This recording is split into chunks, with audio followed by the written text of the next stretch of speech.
සුබ දවසක් හැමෝටම. ඉතින් මම කලින් වීඩියෝවක කිව්වා වගේ රිටයර්මන්ට් එක ගැන, විශ්‍රාම යන්නේ කොහොමද නවසීලන්තයේ කියන එක ගැන තමයි මේ වීඩියෝව. ඉතින් මම හිතනවා දැන් නවසීලන්තයට එන්න හිතාගෙන ඉන්නව නම් හරි, දැනට මෙහෙට අලුත් නම් මේ වීඩියෝව ඔයගොල්ලන්ට ප්‍රයෝජනවත් වෙයි කියලා. මම නවසීලන්තයට ආවේ මට අවුරුදු 39 දී. ඉතින් දැන් මම වැඩ කරන්න ඕන අවුරුදු 65 වෙනකම්. 65 දී තමයි අපිට විශ්‍රාම යන්න පුළුවන් වෙන්නේ. පෙන්ෂන් එකට හිමිකම් කියන්න නම් අවුරුදු 10ක් මෙහෙ වැඩ කරලා තියෙන්න ඕනේ.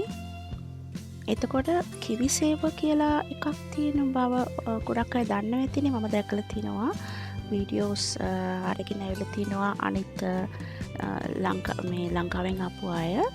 කිවිසේව කියන එක තමන්ට කැමති නම් විතරක් ඒකට කන්ට්‍රිබියුට් කරන්න පුළුවන්.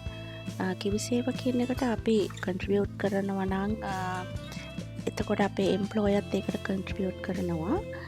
ඊට පස්සේ අපිට ඒක ලම්ප් සම් එකක් විදියට අපේ රිටයර් වෙනකොට ගන්න පුළුවන්. සමහර කම්පනීස් තියෙනවා ඒගොල්ලන් අපි ඒ කම්පැනි එකට ජොයින් වෙන ගමන් ඔටෝමැටිකලි අපිව කිවිසේව එකට දානවා. සමහර කම්පනීස් එකෙන් අපිට කියනවා ඒකට අපි ඔප්ට් අවුට් කරන්න ඕන නම් අපි ඒකට ඔප්ට් අවුට් කරන්න ෆෝම් එකක් පුරවලා දෙන්න ඕනේ. කන්ට්‍රිබියුෂන් එක තමන්ගේ පඩියෙන් 3%, 4%, 6%, 8%, 10% විදියට තියෙනවා.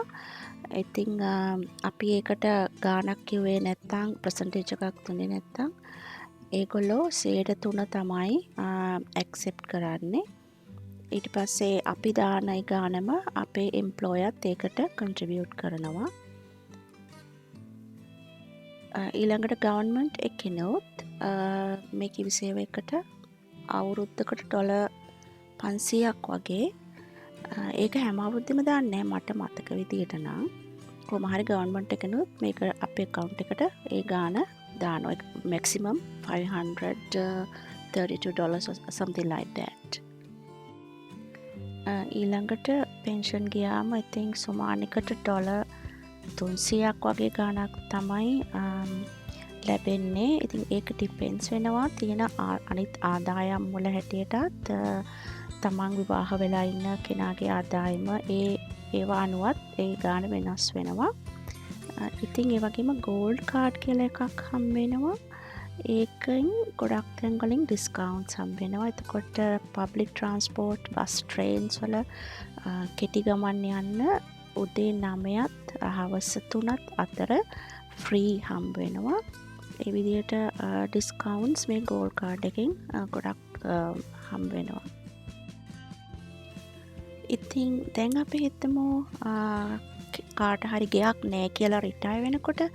එතකොට පුළුවන් යම්කිසි මුදලක් තියෙනවා නම් රිටයර්මන්ට් විලේජස් වල තියෙන රිටයර්මන්ට් හෝම් එකකට යන්න, අපාර්ට්මන්ට් එකකට යන්න.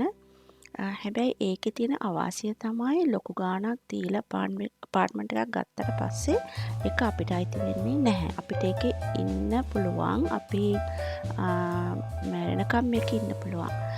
තව විදියක් තියෙනවා රෙන්ටල් තියෙනවා. ඉතින් රෙන්ට් එකට ගන්න පුළුවන්. ලංකාවේ ගොඩක් අයගේ මතයක් තියෙනවා පිටරට අය වැඩිහිටි නිවාස වලට යනවා. ඒ කියන්නේ අම්මලාව අම්මලා තාත්තලා වැඩිහිටි නිවාස වලට දානවා කියන එක.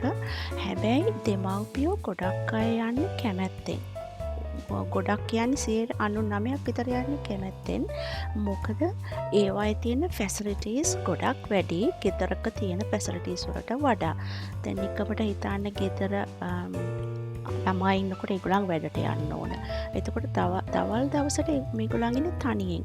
දැන් මේ වගේ ඒජ්ඩ් කෙයාර් එහෙම නැත්නම් රිටයර්මන්ට් ෆ්ලැට් එකට විලේජ් එකට ගියාම එතන රික්‍රියේෂන් එන්ටර්ටේන්මන්ට් ගොඩාක් ඇක්ටිවිටස් තියෙනවා. එතකොට ඒගොල්ලන්ට පාළුවක් නැහැ. ඒ වගේම ඩොක්ටර්ස්ලා ඒගොල්ලන්ට අවශ්‍ය වෙලාවට එතනට එනවා. එතකොට නර්සස්ලා ඉන්නවා. එතකොට ඒ නිදාගන්න ඇඳවල් උනත් ඒක එක්කෙනාට ඒ වෙනස් හොස්පිටල් බෙඩ්ස් වගේ ඒවත් තියෙනවා. ඉතින් ඒ ෆැසිලිටීස් කියන එක ඉතාම හොඳ නිසා ගෙදරක පවුලක අයට මේක කරන්න බැරි නිසා තමයි ඒ වැඩිහිටිය අයම තීරණය කරන්නේ මෙම ඒජ්ඩ් කෙයා ෆැසිලිටි එකට යන්න ඕනි කියලා. ඉතින් මගේ ප්ලෑන් එක තමයි අවුරුදු 60 වුණාට පස්සේ පාර්ට් ටයිම් ජොබ් එකකට යන එක. ඊළඟට 65 අනිවාර්යෙන්ම මම රිටයර් වෙනවා. අවශ්‍ය නම් තවදුරටත් වැඩ කරන්න පුළුවන්. ඉතින් ඊට පස්සේ මට පුළුවන් නම් මම මේ ගෙදර මගේ ගෙදරක් තියෙනවා ගෙදර ඉන්නවා. ඉතින් එහෙම නැති වුණොත් මමත් හරි ආසයි අර වගේ ඒජ්ඩ් කෙයා ෆැසිලිටි එකක ගිහිල්ලා හැබැයි මම ගොඩක් කමියුනිටි එකත් එක්ක ඉන්න කැමති කෙනෙක් නෙමෙයි. පොත් කියවන්න තමයි මම කැමති. ඉතින් ඒ ලයිෆ් එකත් බලාපොරොත්තුවෙන් තමයි මම ඉන්නේ. ඉතින් මේ වීඩියෝවෙන් මම ගෙනාවේ රිටයර්මන්ට් එක කොහොමද මොනවද තියෙන ෆැසිලිටීස් කියලා කොහොමද රිටයර් වෙන්නේ ඒ කෙටි විස්තරයක්. ඉතින් ඕගොල්ලන්ට මොන හරි ප්‍රශ්න තියෙනවා නම් කමෙන්ට් කරන්න. එහෙනම් හැමෝටම සුබ දවසක්.